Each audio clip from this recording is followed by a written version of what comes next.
Ordo Satria Templar, atau ada juga yang menyebutnya Satria Kenisang.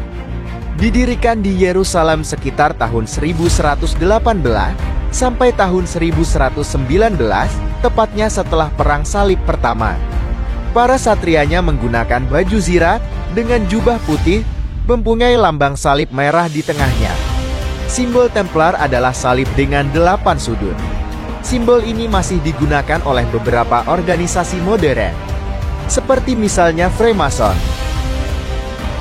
Pada tahun 1129, Paus Clemens II memberikan pengakuan resmi kepada Ordo Templar. Hal ini memungkinkan Templar untuk berkembang pesat dan menjadi kekuatan militer yang kuat. Ordo Katolik ini memiliki banyak anggota dari berbagai negara di Eropa.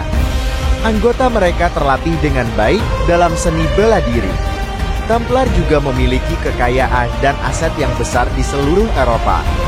Kekayaan mereka meliputi tanah yang luas, bangunan yang megah, dan kastil. Satria Templar sangat berperan pada kejayaan Kristen Katolik di abad pertengahan. Selain melindungi para peziarah, mereka juga terlibat dalam berbagai kegiatan lainnya, seperti berperang melawan tentara Muslim dalam Perang Salib.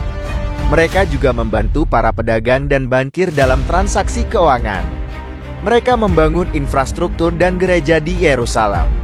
Terakhir, mereka juga melakukan penelitian ilmiah dan filosofi. Salah satu contoh peran vital kekuatan militer Templar adalah pada pertempuran Acre atau Akal pada tahun 1191. Templar memainkan peran penting dalam merebut kembali kota Acre dari Muslim. Pada peranan di sektor ekonomi, Templar memiliki jaringan bank yang luas di seluruh Eropa. Mereka membantu para pedagang dan bankir, mereka membantu mentransfer uang permodalan, dan juga menyediakan layanan keuangan lainnya. Sedangkan peranannya pada kota Yerusalem, Templar membangun beberapa gereja dan infrastruktur di sana, termasuk Masjid Al-Aqsa yang saat itu dijadikan markas mereka. Secara umum, gambaran Ordo Ksatria Templar ini pada masa kejayaannya mempunyai berbagai peran dan tugas yang luas, meliputi semua aspek kehidupan. Pada aspek militer, yang pertama, peran utama mereka adalah melindungi para peziarah Kristen yang mengunjungi Yerusalem dan Tanah Suci setelah Perang Salib Pertama. Kedua, para Satria Templar menjadi pasukan elit yang terkenal dengan keberanian dan keterampilan tempur mereka. Ketiga, mereka membantu menjaga keamanan jalan dan memerangi bandit dan Muslim yang menyerang para peziarah. Keempat, mereka memainkan peran penting dalam beberapa pertempuran Perang Salib. Pada ekonomi dan keuangan, pertama, mereka bertindak sebagai bankir dan penjaga keuangan bagi para peziarah dan bangsawan. Kedua, mereka mendirikan jaringan bank dan pos-pos perdagangan di seluruh Eropa dan Timur Tengah. Ketiga, mereka menawarkan layanan transfer uang dan penyimpanan barang berharga. Keempat, mereka membantu mendanai Perang Salib dan proyek-proyek pembangunan lainnya yang tidak berhubungan dengan Perang Salib. Pada keagamaan dan religi, pertama, mereka adalah anggota ordo religius dan mengikuti aturan monastik yang ketat. Kedua, mereka berjanji untuk hidup dalam kemiskinan, kesederhanaan, kesucian, dan kepatuhan. Ketiga, mereka bertugas melindungi tempat-tempat suci Kristen dan menyebarkan agama Kristen. Keempat, mereka menjadi simbol kekuatan dan ketaatan Kristen.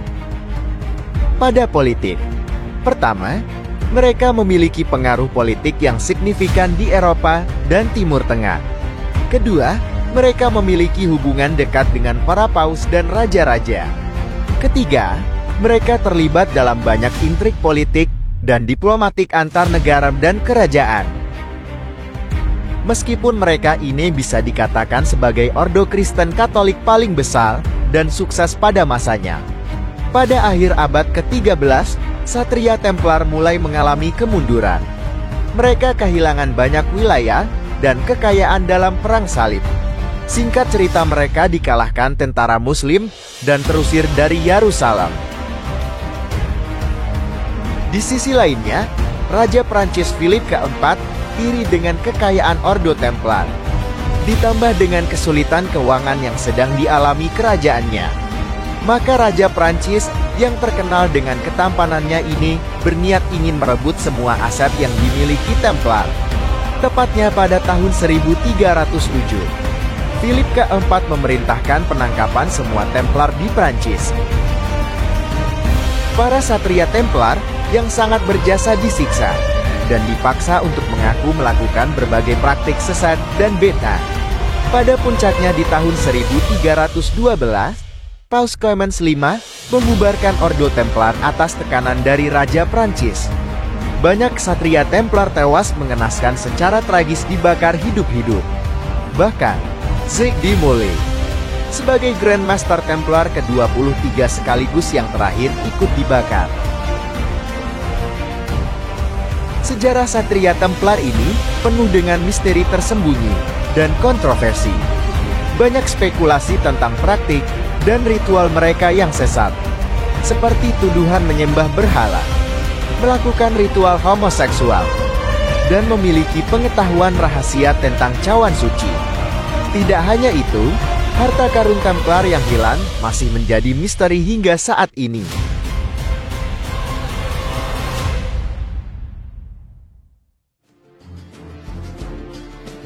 Semoga konten ini bisa menambah wawasan dan menjadikan kualitas hidup kalian jadi lebih baik lagi.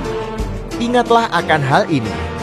Setiap orang harus kalah dalam pertempuran di masa mudanya, sehingga dia tidak kalah dalam perang yang sesungguhnya ketika dia sudah tua. Jika dianggap bermanfaat, silahkan like, follow, dan subscribe. Dan jika ada yang ingin disampaikan, atau ada masukan juga request untuk pembahasan konten selanjutnya, silahkan isi kolom komentar. Sampai jumpa di konten berikutnya.